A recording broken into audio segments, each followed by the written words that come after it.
I'm so pumped for this conversation today. It speaks in depth to so much of what I believe in terms of getting outside of the systems of oppression, especially as it pertains to our kids. I'm absolutely a fan of today's guest, Adrienne Miller, and she's here today talking passionately about terms you may not be all that familiar with. Things like childism and adultism. What does that mean, and how are they intertwined and reflected in our lives within and outside of our homes?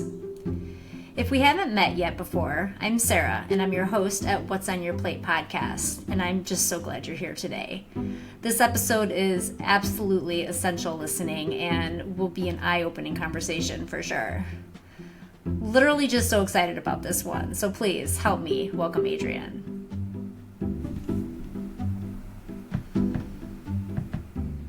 So I'm here today with Adrienne Miller, former teacher turned unschooler. We're here talking about advocacy, social justice, childism, and adultism, which I know are not terms very common yet.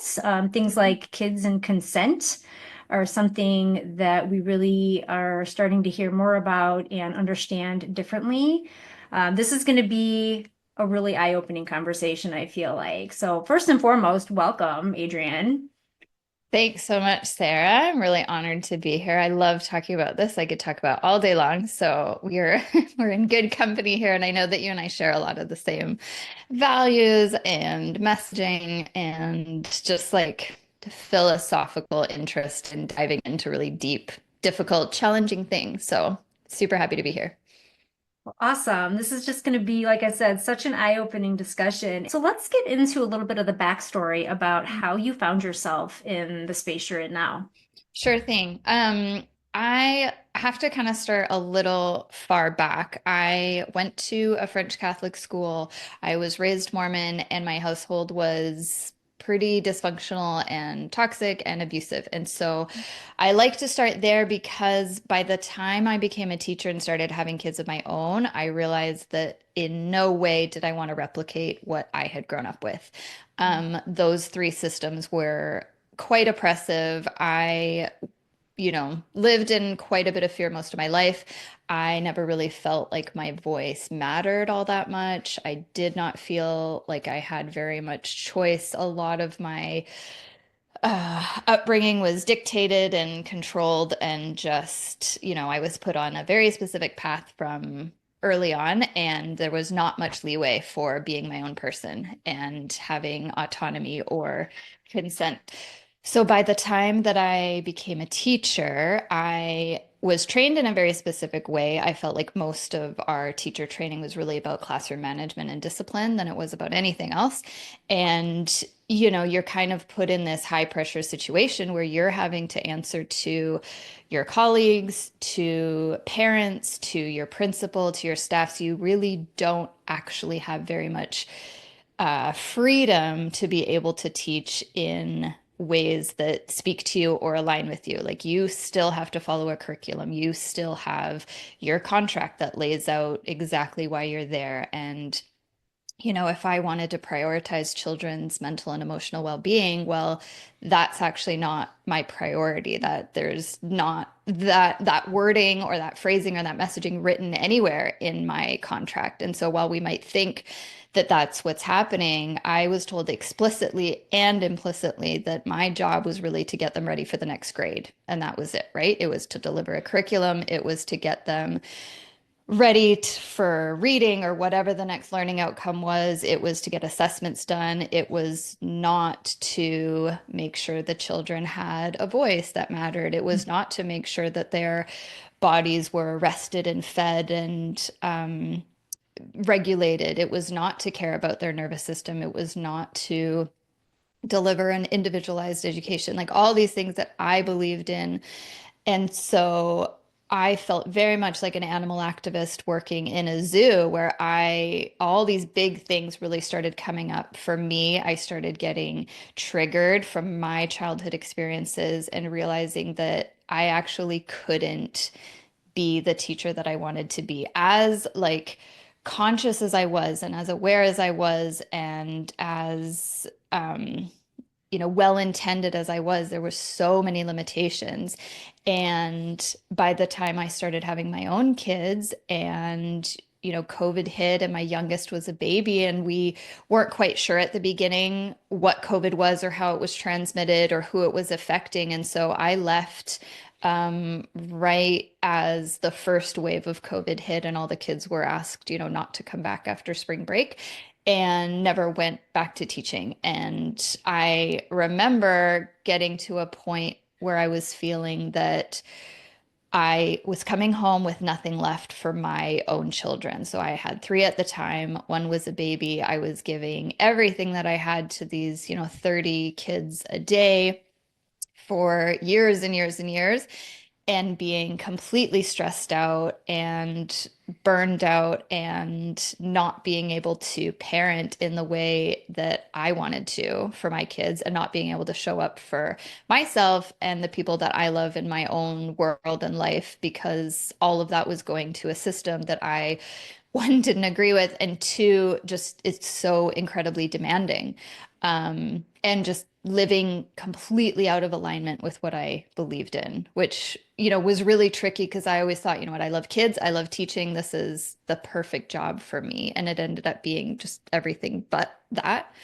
Um, and so my kids have never actually gone to school. When my oldest was supposed to start kindergarten, I just felt like really innately that this is not what I wanted for my kids. And my husband and I sat down and really started going through the why questions of everything that we were doing. And so we both left our 9 to 5s and started our own businesses. We both left the church.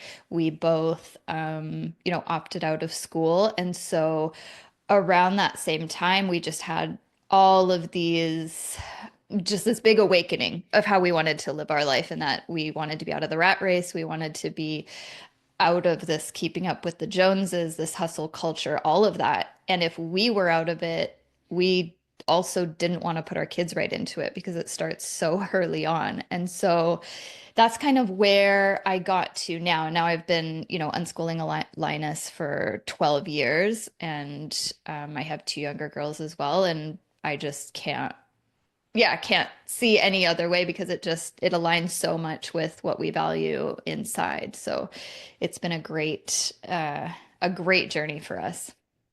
Yeah, that's so awesome. It's such an inspiring story to hear. And, as soon as you stop trying to just fall in line and knowing that it feels super abrasive, right? And there's so much resistance to it. And most of us just trudge along and just try to push through, not ever really stopping and wondering, why does this feel so bad? Mhm. What is wrong with this? And how can I shift it to make it better? And you made some very brave choices outside of the norm to just reframe everything for yourself and for your family.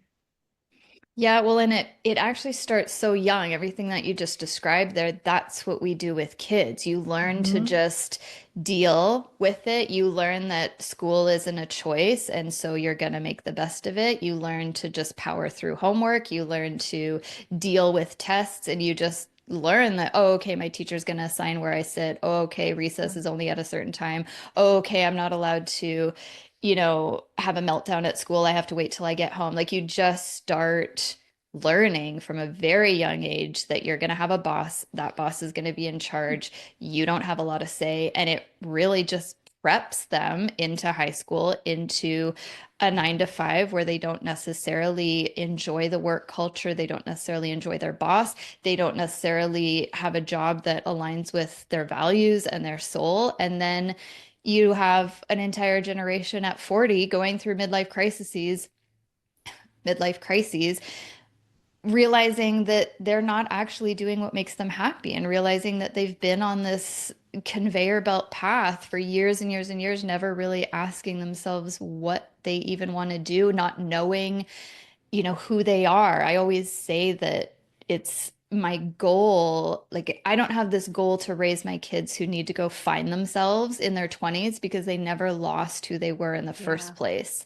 And I really just want them to have this very strong sense of identity and sense of self so that by the time they are in their 20s, sure, they're going out and exploring the world and discovering things and unpeeling these layers, but it's not coming from a place of feeling completely lost and completely, unknowing of what their hobbies are and what their likes are and how they choose to spend their time because they've been able to have that extra 12,000 hours of childhood just exploring and just being and, being children and not having all of these imposed burdens and adult structures and adult schedules and adult demands and expectations that are completely unrealistic for children. Like if you look at the curriculum today, what we're teaching now in K was taught in grade 2 in the 70s, and it just keeps going earlier and earlier. And I don't have like,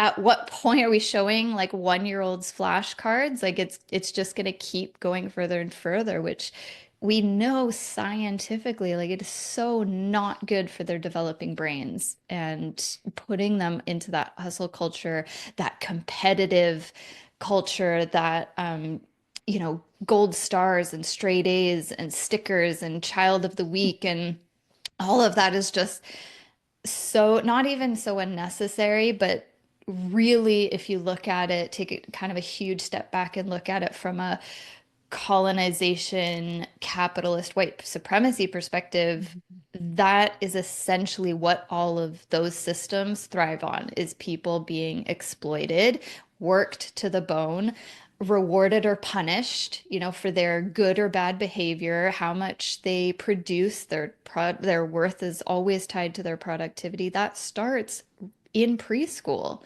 and is only, perpetuated throughout school and sports and church and other things, but just school I use as the main example because our kids are there 30 hours a week. Right. And it's just absurd, honestly, to think that these are all the things that we do expect out of children and groom them to have to deal with as they grow older. And I love that you're digging into just like the deeper roots of it all and why we have found ourselves as a society following this really dysfunctional path, Mm. pushing our kids through this dysfunctional path, and just the way that we set them up to lose their autonomy from like day one. Really Yeah. and truly, it's just like not even about their own life and what they want. You talk about, being 40 and having these midlife crises. And um, I think you can ask a lot of 40, 50 plus year olds about like what do they really love and what brings them joy. And a lot of them don't know. Like they don't know Mhm. how to answer that question because they've just been doing what everybody has told them they should.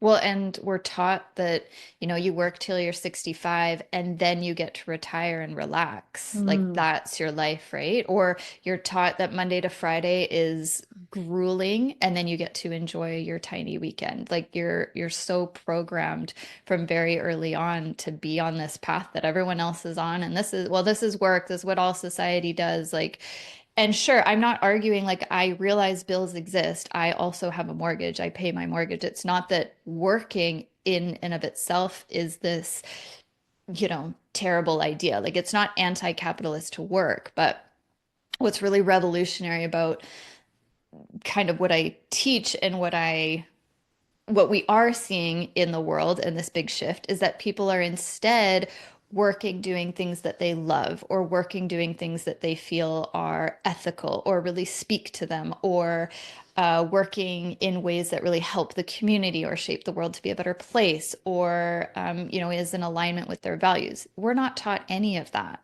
in school or right, like we're taught mm-mm. you to be employable, to get a big paycheck, to accept a 9 to 5, to stay at a job for a really long time. Like you don't want to quit because you're just an entitled millennial. You have to deal with whether it's a toxic workplace or not. You have to deal with all of those things instead of taking a step back and really prioritizing your mental and emotional well-being first and then and then looking at your work path from there, or looking at your relationships, or looking at all these other things, instead of doing all that first and then putting our well-being last. Absolutely. Yeah, I mean, we're really just taught in school to learn how to take tests appropriately and check the boxes and never really knowing if that's anything that's going to serve us later in life. Mhm. It's just like funneling through the system, kind of without any type of real intention or purpose. It's just everybody's the same, doing the same at all the same pace and same time. And it's I think more and more people are understanding that that's not the path. I think Mhm. there's more evidence all the time that that is really hindering us as a culture versus helping us. Um, when we're talking about terms like childism and adultism, Mhm. how do we understand what those mean first and foremost? Tell us about Yeah. those. Okay. So adultism is a term that really describes, like racism, like ableism, like those types of words. It's the systemic oppression of a certain group. So in the case of adultism, it's based on age, and it's this top-down hierarchical idea that adults know better.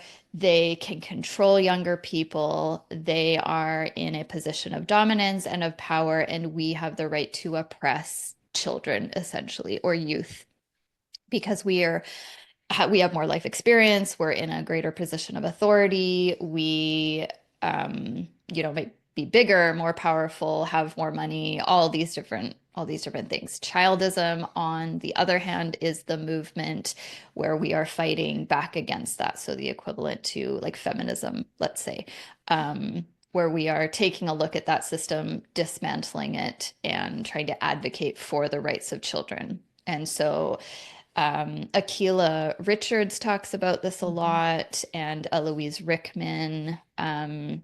They really, for me, are really the front runners for that type of thinking, where and again, yeah, like we don't even use these terms, right? Everyone's heard of racism, but how many people have heard of adultism? Um, and how many campaigns and protests do we have for advocating for the rights of children the way we do for, trans rights or Islamophobia or anything like that? We just don't really see that, because children are honestly the most marginalized demographic in the world. And it's kind of ironic, because not everyone will experience racism or ableism or these other isms, but everyone was once a child. Everyone will have experienced adultism at one point in their life. And so, of all the isms, of all those groups and movements, that one should be the most relatable. It should be the one that we fight for the most, because we all know exactly how it feels to not have our consent honored at some point in our lives, not have our voice be heard or listened to or validated. And so I do really hope that this picks up over time. But I think what makes it so difficult for people is that we are put in charge legally as guardians. We get to make decisions for our children, whether that's vaccinations, whether that's education, whether that's, their health, all of that. And then it really becomes this convoluted gray area into then controlling every aspect of their life. And it becomes this, well, I'm the parent, I said so, my house, my rules, all of that type of language. And parents are very resistant to this idea of, equal sharing of power, because immediately I think the fear goes to, well, that's going to be anarchy and chaos, and kids can't possibly know what's best for them. They're just going to eat sugar all day long and watch screens all day long. So I can't possibly, give up that power. And so childism really looks at things. A really good guideline I like to give is it unsafe and dangerous, or is it inconvenient? I find that to be a really helpful question when we're dealing with kids about, clothes that they want to wear that we think they shouldn't wear, like Mhm. pajamas in the middle of the day out in public, or dyeing their hair, or getting ear piercings, or, any number of things. Is it dangerous? Is it unsafe? Is it hurting someone themselves or another person? Or is it just inconvenient to you? Or is it just unconventional? Or are you embarrassed about what other people think about them? Like all of those questions, and really delving into whose autonomy is it? Whose body is it? Who is there harm being caused? Right? Like if you take an example like dental hygiene. Okay. My kid missing brushing their teeth at night once is not going to hurt them or anyone else.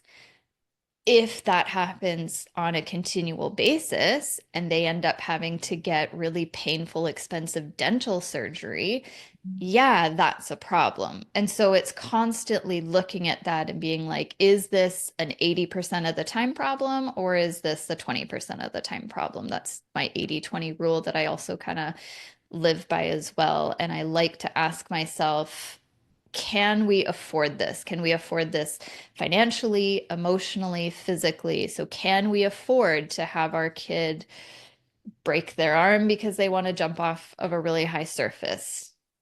Right? Like asking yourself that question, can we afford these really expensive, painful dental surgeries that might have long-lasting consequences? Can we afford for our kids to never get any sleep and the rest of us never get any sleep because they're up till midnight banging pots and pans? Like, no. And I think a really good way to look at it when you're looking at consent and autonomy, because where's the line between my kids saying, hey, my body, my choice, and boundaries and other people being involved. So I like to use my bedtime example for this one. Let's say all three of my kids are tired at different times. That totally makes sense. Like age wise, just body development wise, it makes no sense to have five people in our family go to bed at the exact same time from a natural, what do our bodies need perspective. Yes, for adult convenience, 100%. It is more convenient for all five of us to go to bed at the exact same time every night and everyone be on the exact same schedule. But if you're looking at it from what's the most like organic and way and best way to honor each person's individuality, Linus is 11, almost 12. If he wants to stay up, he can do that. What he can't do is infringe upon the rights that the other people in our home have to rest if we want to go to sleep. Mm-hmm. So that's where the conversation happens with, yeah, you can stay up, but you're not keeping us awake. You're not making a bunch of noise in the kitchen. You're not turning all the lights on because we also have the right to go to sleep. And obviously that discussion's not happening with a 2-year-old, but it is happening, with my 6-year-old, with my 8-year-old, with my 11-year-old. So that also evolves over time. But that's a good way too, is honoring their consent infringing upon other people's rights to do what they want for their own bodies. Absolutely. I love the way that you're explaining that to your kids and everybody else here, of course, too. But it's just something that makes so much sense to really look at that from multiple angles and not just the convenience of the parents, for sure. One of the things that you mentioned earlier in what you just shared about trusting kids, there was something that really came to light recently for me where we talk about, sending our kids to school and they're resisting and or sending our kids anywhere. It doesn't have to be school, but, maybe it's to the babysitter, maybe it's to school, maybe it's to youth group, wherever it is. And, there's a lot of pushback and there's a lot of like resistance to go. And we don't really think anything of that so much as like, well, you just need to go, you just need to get through your day. And I know it feels hard and, whatever, just whatever they need to hear to push them through, right? But if the reverse is true, if they're at youth group, if they're at school, if they're at the babysitter, and there's this reluctance to go home or this fear to go home, all of a sudden, all these red flags go off. Like there must be something bad happening at home, right? But when our kids are demonstrating that in the reverse, we don't stop and consider there must be something bad happening at school. There must Hmm. be something bad happening at the sitter, you know, Hmm. and that um, idea of trusting your kids and believing them is so important, I think, instead of just that mentality of, well, I'm the adult and I know what's best for you, and you don't know what you need or what feels safe. I'm the one that gets to decide that, not you. Yeah, which really just teaches, programs their body over time to suppress those messages from their body that are coming up. It's Yeah. suppressing those emotions, it's ignoring their nervous system. It's not only showing that we don't validate how they're feeling, but that they should ignore it as well, which just primes kids for abuse, honestly, like in Yeah. the worst case scenario. So I say that about obedience culture all the time, that when we're teaching kids to just comply endlessly without question, when we're teaching them, that other people get to dictate what goes on for you with your body, it's priming them to be in really toxic relationships, which, is exactly what happened to me. And I like that you bring that up because in September, we always see, hey, it's going to be hard to send your kids to school and they're going to feel anxious. So we got to help them know that school is a safe place and that their anxiety is unfounded. And here's how we get them to, you know, essentially like suppress that and change their perspective to know that school is safe. And I always go back to, okay, but what if it isn't a safe space for them? What if Mhm. their body is saying, I don't like being in this environment where I have to mask all day long. I don't like being away from my primary caregivers. I don't like being away from my home. I don't like being somewhere where I'm told when I can go to the bathroom, when I can eat, when I can move my body, when I can have fresh air, who I can talk to, who I can sit by, like an endless list. Mhm. That shouldn't actually feel super safe for a kid. It barely feels safe for an adult, and not that we would put up with anything that kids are put through in school these days as adults, or how they're talked to, or how they're, treated, or the limitations that they're going through all day. We can barely handle that, right? We Mhm. quit jobs that are like that. And Yeah. so I find it absolutely just cruelly ironic that we are putting 4 and 5 year olds, to 18 year olds. I don't put teens in a different category. Like, they are also youth. They are also children in their formative years, developing years, and they should have just as much freedom and play and fresh air and breaks and all of that and autonomy as a 4 year old does. But I look at those messages and I think all that's really doing is telling our kids to fight against their natural instincts, which Mhm. I get doesn't speak for kids who legitimately have anxiety disorders where their brain is telling them that things or people or places are unsafe that aren't actually the case. I get that. My oldest has anxiety. I have anxiety. There are very real things around that. So I'm not talking to that demographic. But what I am saying is, why do we always jump to fixating, hyper fixating on the child's behavior as the problem instead of looking at the environment, which is the same thing for all of us in our current environment, right? We have these staggering rates of depression and anxiety, and even ADHD that I have and my middle has. And I think, it's only a disability because of the environment. Like, if we weren't forced to have to operate in a neurotypical environment, if the whole world embraced neurodivergence and that's more how society was run, would I even be labeled as ADHD? Or would it be that's just how my brain just works differently?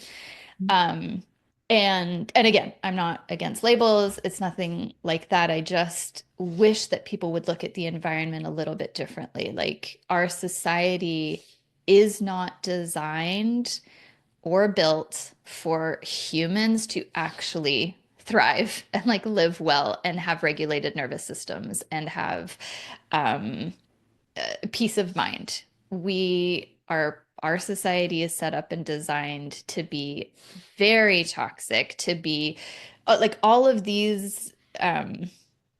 I'm just going to say mental health conditions as a big umbrella term are, in my view, and in a lot of experts' views, coping mechanisms to deal with and manage the society that we're living in, right? Like it Mhm. is, these are not abnormal responses. Like we are showing our symptoms, our bodies are reacting to hustle culture, they're reacting to capitalism and consumerism and materialism and climate injustice and genocide and like all of these things. Our bodies are dysregulated because none of that stuff is normal. None of that Mhm. is how, we should be. And we have examples, right, of matriarchal societies. We have examples of pre-colonization tribes and peoples who were living in a certain way. And then post contact, everything has really been turned upside down. And we have all of these standards and these binaries. I'll use the gender binary as an example, but pre contact, there are cultures all over the world who see gender as a spectrum, right, we have indigenous cultures with two spirit. We have um, men wearing skirts, we have men wearing makeup, we have just like not the strict binary that colonization kind of imposed on everyone and decided like, hey, it's a lot easier to control people if we can have two sexes and two genders, and men need to look this way and dress this way, and women are going to look this way and dress this way. It's a way, way easier to control people.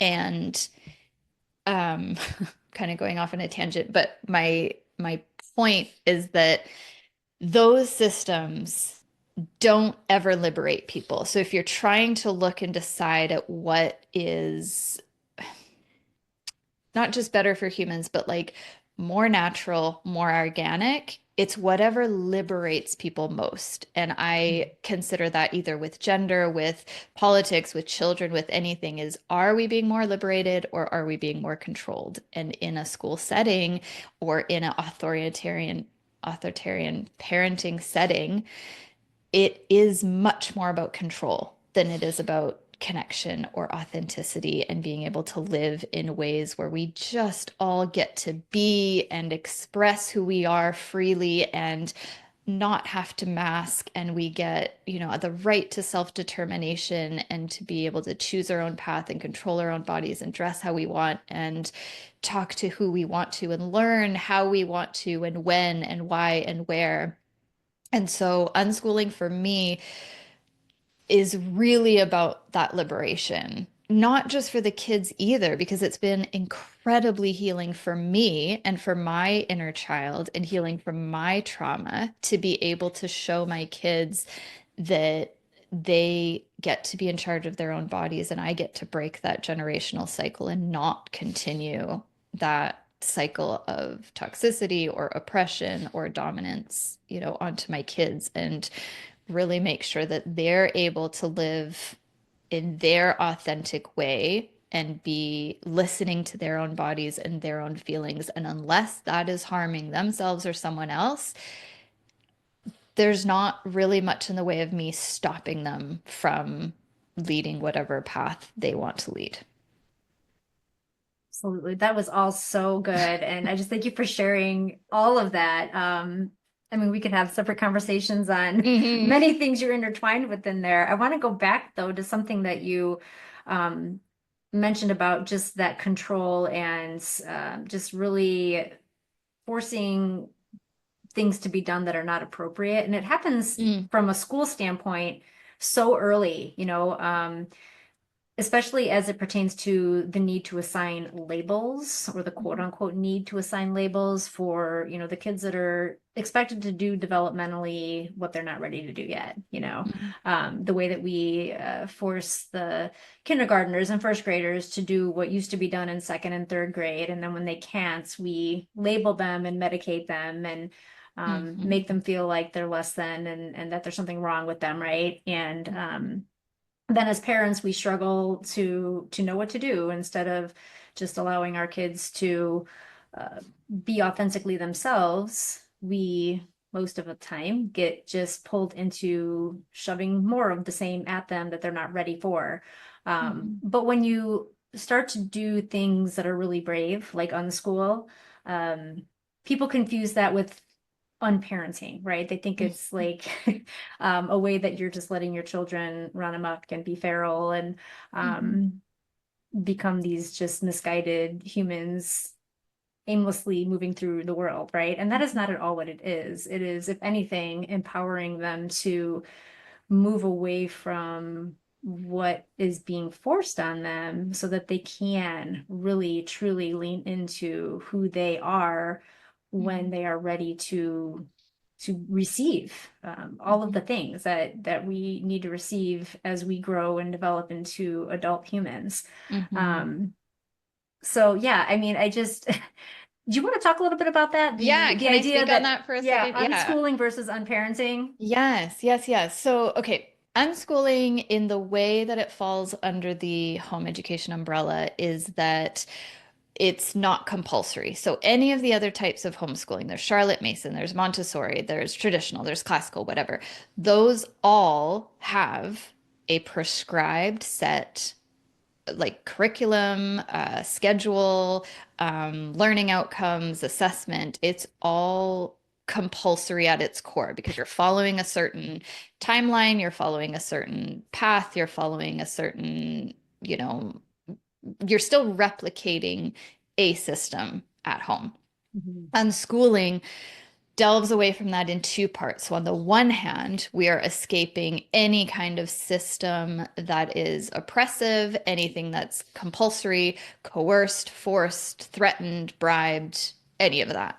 Mhm. On the other hand, so that's kind of the big deschooling part of it is getting away from, well, what actually does success mean? How do I define that? Well, can kids who don't graduate with a diploma still get into college? Can they still get a job? How do they do that? Can they still be happy? Can they still thrive without going through the school system? It's like unpacking all of that learning. Well, what do I actually value for my kids? What life skills do I actually want them to learn? Are they learning those in school? You know, asking yourself all those Mhm. questions, moving away from what's conventional for the sake of being conventional. I'm not saying like there are unschoolers who use curriculums, absolutely. It's just not forced. So you might have a kid like my kid who's super into robotics and really wanted to take a robotics class that absolutely had a curriculum and had a schedule and they met at a certain time every week and they completed assignments and had that structure. That was unschooling, even though the format was the same because he chose it. He was intrinsically motivated. He wanted to do it. It was meaningful to him and purposeful to him.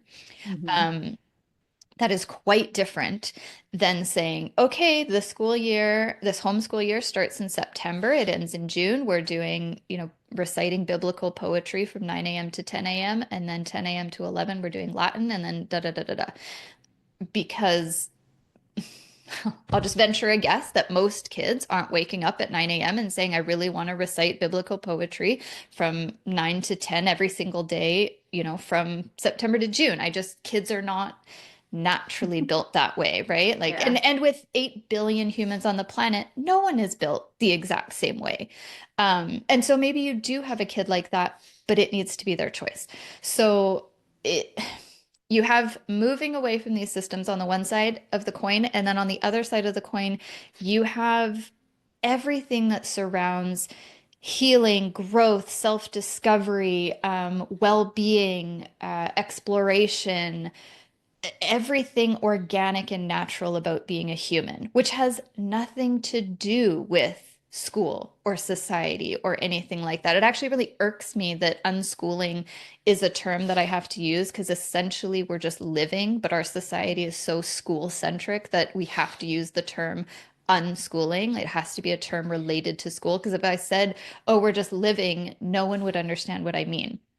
But why is it such a radical idea that living, waking up naturally, doing what we want every day, why is that such a wild and radical idea? Why is it radical that we're fueling our bodies when they need food or enjoying the sun when it's sunny or my kids being running amok and being feral. Why is Mhm. that so radical? It's radical because we've had these systems placed upon us of what things need to look like, and kids need to be in school, and that's what's normal, and they need to, wear these certain clothes, and they need to listen to adults, and they need to, walk and be quiet, and they need to be like all these ideas, all of this programming. Where does that come from? For the most part, it was quite literally just like invented by people, and it being the social construct of how things need to look. But if we really are living truly and freely and being authentic, we're going to vibe at different times. We're going to, even as people who have a menstrual cycle, you go through 4 different phases a month where you have higher energy and lower energy. That's all completely natural, but we're taught to work a 9 to 5 and every day resets with a 24-hour cycle because that's men's hormones reset every 24 hours. Like we live in very much this patriarchal schedule, even for how our calendar works, that is biologically illogical for people that don't have those hormones, who run on a 28-day cycle. And so why is it so radical to live according to that, or live according to what brings us joy, or live according to, what speaks to us as humans, which is being connected to nature. It's being in community with other people. It's like we have slow days for sure, because my kids' nervous systems being regulated and calm is very important to me because I did not grow up with that at all. But we absolutely have days where we are at, First Nations this, and we're at the salmon run over here, and we have a homeschooling co-op over here, and my kids are into sports. It's like, I think it's so funny what people imagine our life is like, because it is quite ordinary. It's extraordinary compared to what other kids might be doing at school, but it's quite ordinary in the sense that we're just humans living. Like we are Mhm. just, oh, I'm interested in this. Nana's gardening. Mama, could I go over here and garden? And then my girls learn how to garden with Nana. Or, like I said, Linus will be welding with his dad, or they'll be baking with me, or like there's nothing, it is all magical, but it's also not all magical at the same time, if Mhm. depending on which way you look at it. We're really just living. And as far as unparenting goes, like, okay, that's a big question. So for for one, I value my time as a human apart from being a mother. So I Mhm. don't believe motherhood or parenthood is tantamount to sacrifice, which we've kind of just programmed all of us to believe, that you are self-sacrificing, that you are supposed to be run down, that you are supposed to give everything to your children. And coming from someone who absolutely advocates for children's rights and spending a lot of quality time with them and all of that, I still recognize and realize that I deserve rest. I deserve peace. I deserve a regulated nervous system just because I'm a human. Not so I can show up better as a mom, which I do, but also just because I'm a human. Like apart from them, I deserve that.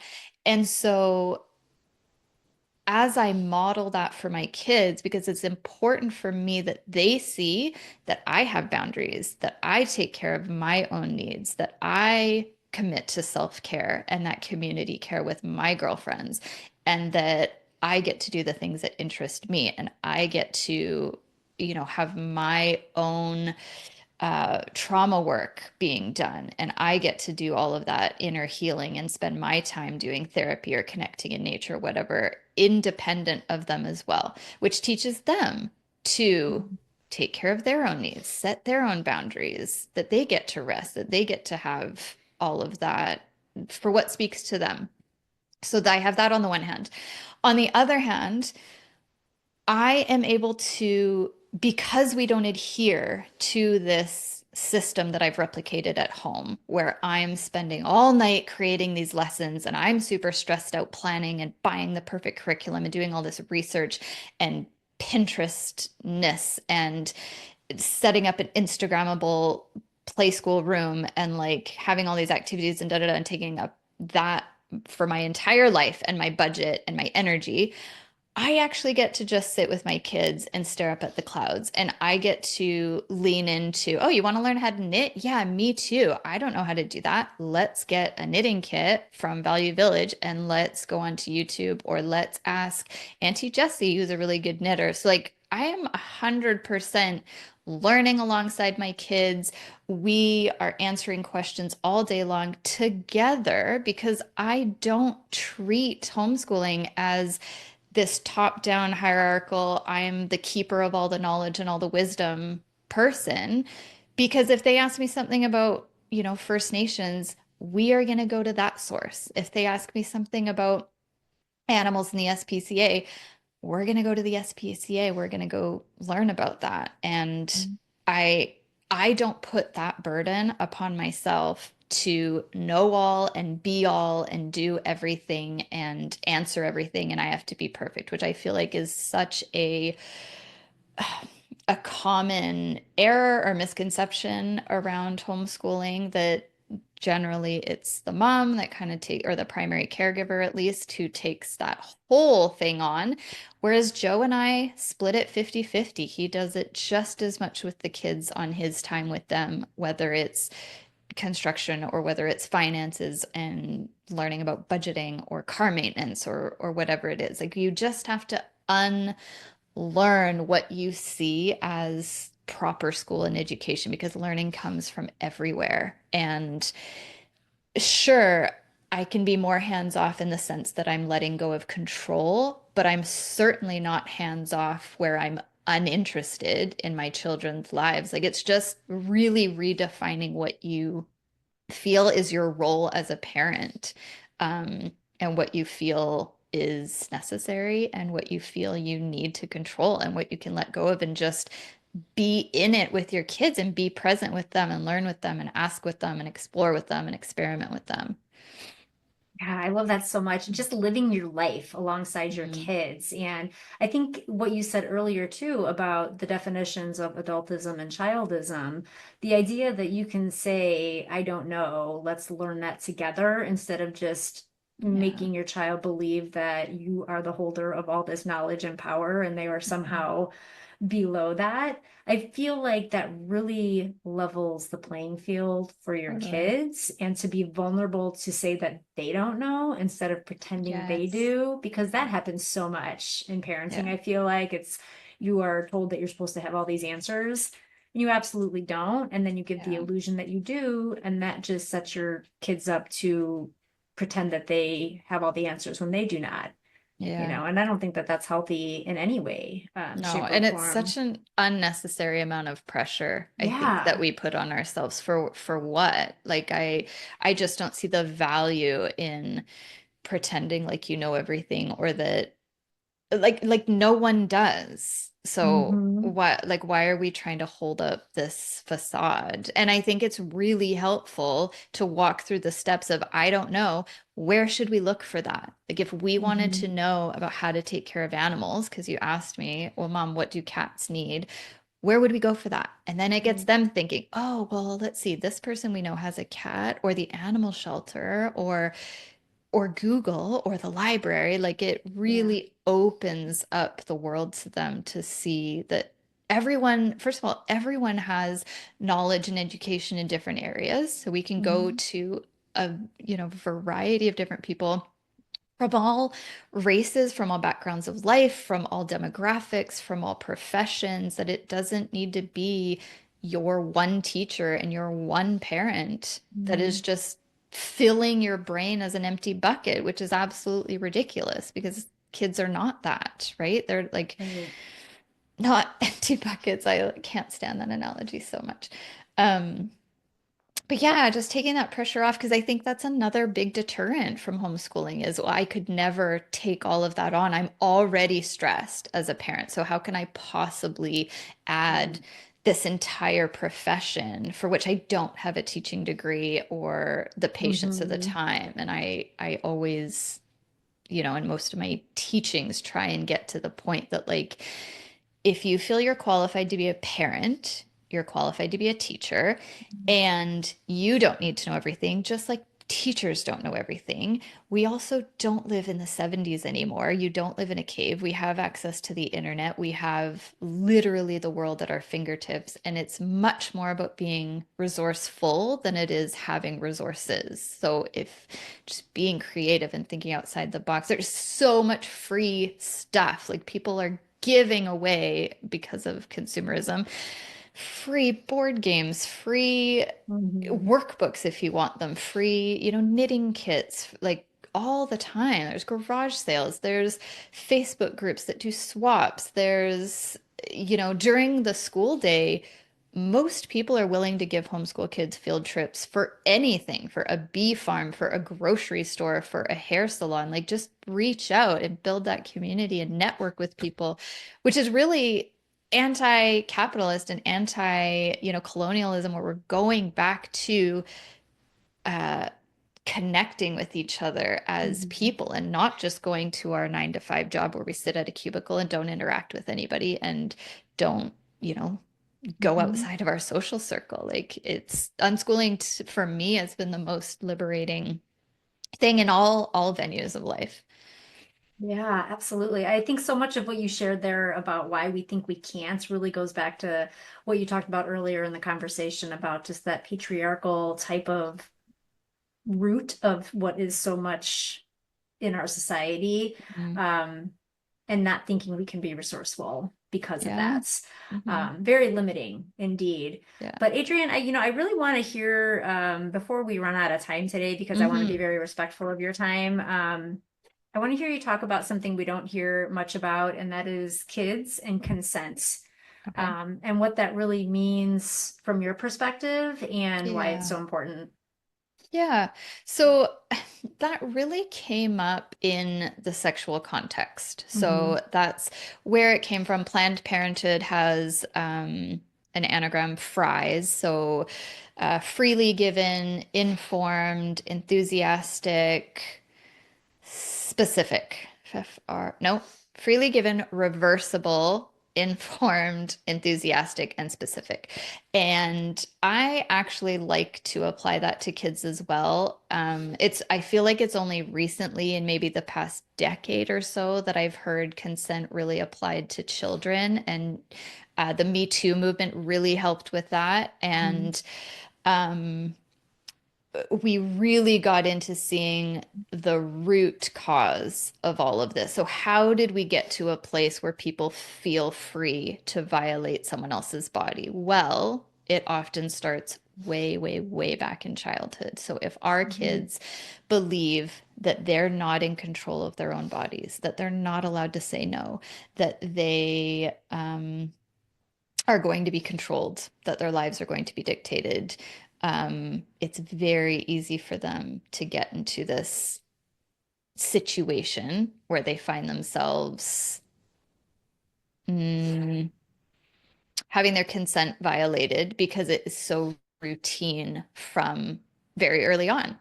I unpopularly say that parents are often their children's first bullies without realizing it, Hmm. because there is so much coercion and manipulation and fear of disappointing our parents. I say that people pleasers always start as parent pleasers, teacher pleasers, coaching pleasers, whatever term you want to throw out there, because we teach them consent means, we in sex ed, even in the curriculum, we teach them to talk about how like private parts and no touching, and this is my body, my choice.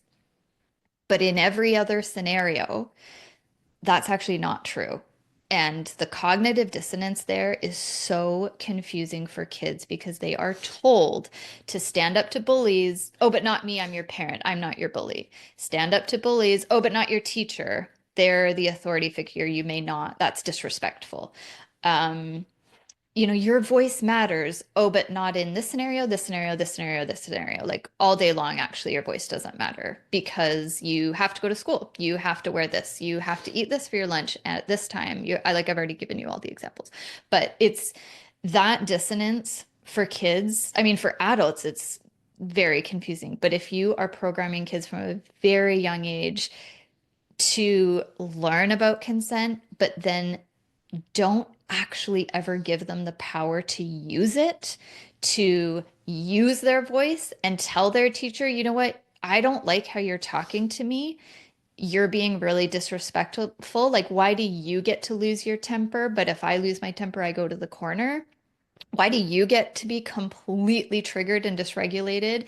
But if I unmask and show that kind of behavior or, throw a tantrum, which is, by the way, scientifically, developmentally appropriate for kids, as is whining, as is like all these behaviors that are triggering to us adults and makes us so uncomfortable because it's inconvenient, it's loud, it's annoying. We weren't allowed to do that as kids, and so they're not allowed to do that, whatever, whatever.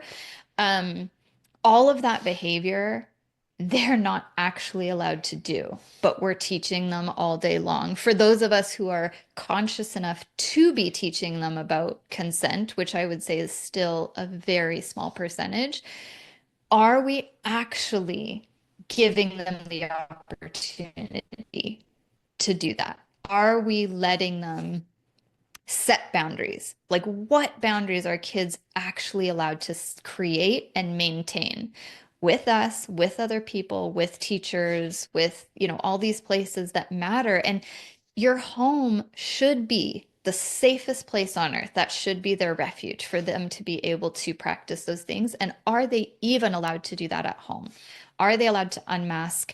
Are they allowed to say, like, you know what, I don't want you touching me. I don't want to hug grandma. I don't want to be tickled. I don't want to wrestle with dad. I don't want to do this, that, or the other thing.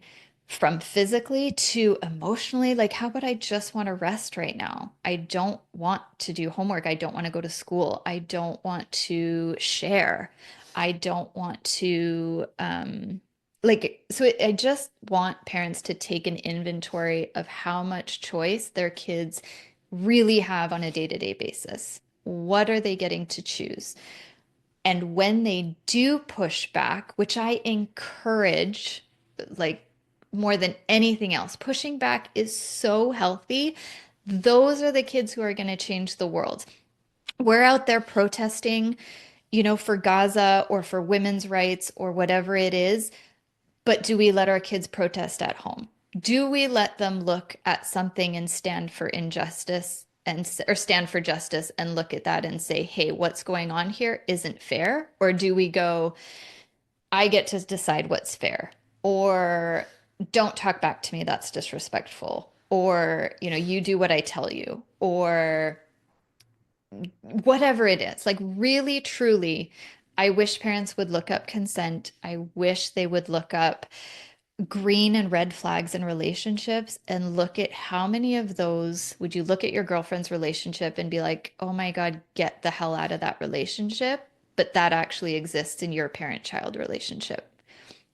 Look up gaslighting, look up manipulation and coercion and threats and bribery and controlling, all of that.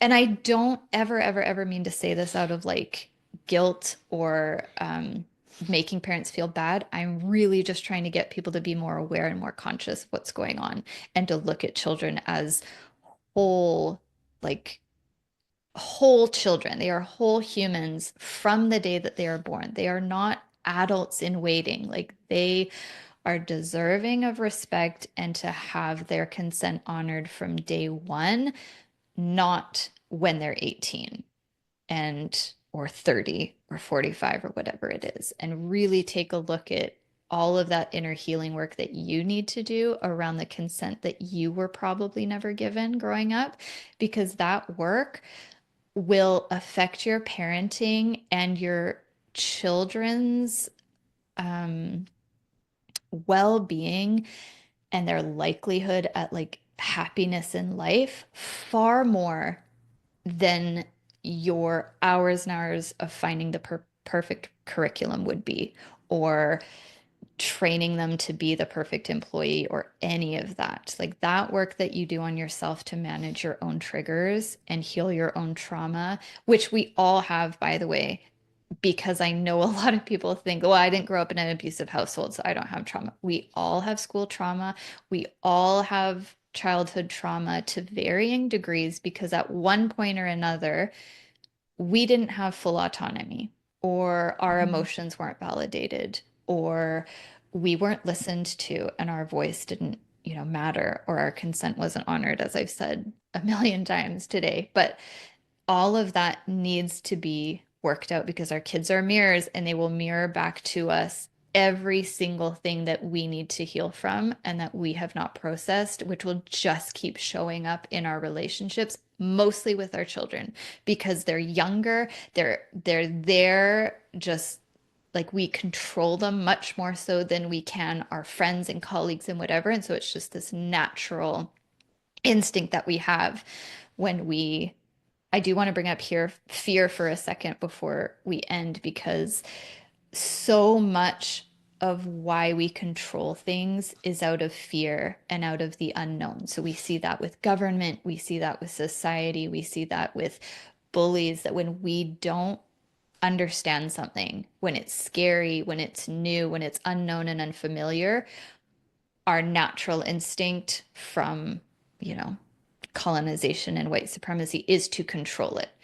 And we do the same thing with kids. When we don't know how to handle, when we are activated and we're dysregulated, and so are they, and we're scared and we're taught to be fearful that our kids aren't going to make friends as homeschooled kids. They're going to be weird. They're not going to get a job. They're not going to get into university. Everyone else is doing this and you're going, you're swimming upstream going this other way. Like, you should be scared to be different, scared to be unique. You should be, if you're a man, you should be scared to wear a dress out in public. Like, we create all this fear, impose all this fear onto people to get them to fall in line and get them to live conventionally and get them to mask, essentially, to go along with what everyone else is doing and to conform. But if we truly honor our kids' consent, they don't conform. Like, kids of all people, of all ages and demographics, they are wild and they are imaginative and creative, and social conditioning doesn't mean anything to them. They don't know what they're supposed to wear, what not to wear. They don't, like, it's not until we have all of these marketing messages on them about, girls wear pink and boys wear blue, and girls play with Lego friends and boys play with Lego City, or whatever. All of that is trained. It's all programmed. But if they're naturally just allowed to live authentically and just live according to what their bodies are telling them to do and how they're feeling, and they're fully allowed to express that freely and know that their voice matters from the most important people, their parents, and in their home and in their family, they will be so much more prepared to live a life where not only are they setting those boundaries for themselves and living a fully liberated life, they also know to treat others that way too, which, if they're constantly being violated, that's what they learn to do to others. They learn, we as more powerful people or governments or countries can bully people who are, like, obviously they're not inferior. We can bully people, we can oppress people, we can be in that dominant group, we can violate other people's bodies and their consent, and we are more powerful, so we can, treat others as less than, because that's all the programming and conditioning that they learned growing up, and now have made it my life's mission to hopefully pass that on to other parents who are in the same boat. And I really just want to see a more liberated world where people are living freely as themselves, as authentically as possible, and granting everyone else the same rights and freedoms to do that for themselves as well. Absolutely, because we're really limiting ourselves when we don't allow ourselves to get outside of that. And I think having conversations more like this all the time, putting them out there, is really going to help people push past that and understand how to get through doing something different and going about life in a different way. So thank you so much for that. Yeah, thank you. I sometimes, my ADHD and my like Sagittarius passion for like injustice really gets me going, and I can talk for hours and hours and hours. So I know I did not let you talk very much. It's okay. No, it's okay. This has been a beautiful conversation, and Yeah. absolutely, I will be directing people to your socials to just lean more into everything that you're sharing on all of these levels so they can just get more daily doses of what you have to say. Thanks, Sarah. Thank you so much. And like, just, yeah, thank you for giving me a platform. It's so nice to find like-minded people. I know the homeschooling community can tend to be heavily Christian and right-wing and Yeah, conservative. And so it's not often that you find other people interested in that more leftist, radical, progressive area of homeschooling. right. So I'm happy to give that to whatever audience will listen to me because I find it to be quite niche and sometimes kind of lonely. Yeah, for sure. I agree. Okay, thanks, Sarah. Yeah, you are welcome, and thank you. And this has been wonderful. Chat soon. All right, bye-bye. Bye.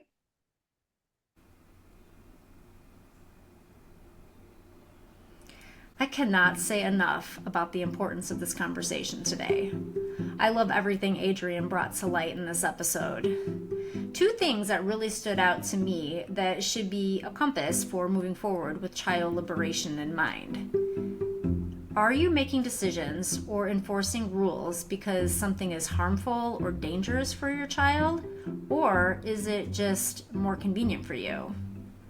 Is honoring a child's consent infringing upon other people's rights to do what is best for them? If you came from a home or environment that enforced a because I told you so authoritarian type of approach, I hope you felt moved by this conversation to ask yourself some questions. If someone was treating you the way that you're treating your child, perhaps, how would you respond? Would you tolerate it? Would you end the relationship? Some honest reflection is needed for sure. Keep this conversation available easily to reference again and again by downloading it. Comment or review this episode and share it with a friend. Doing so helps keep it sustainable. Stay connected with Adrienne and get more content like this in the show notes. Until next time, friends.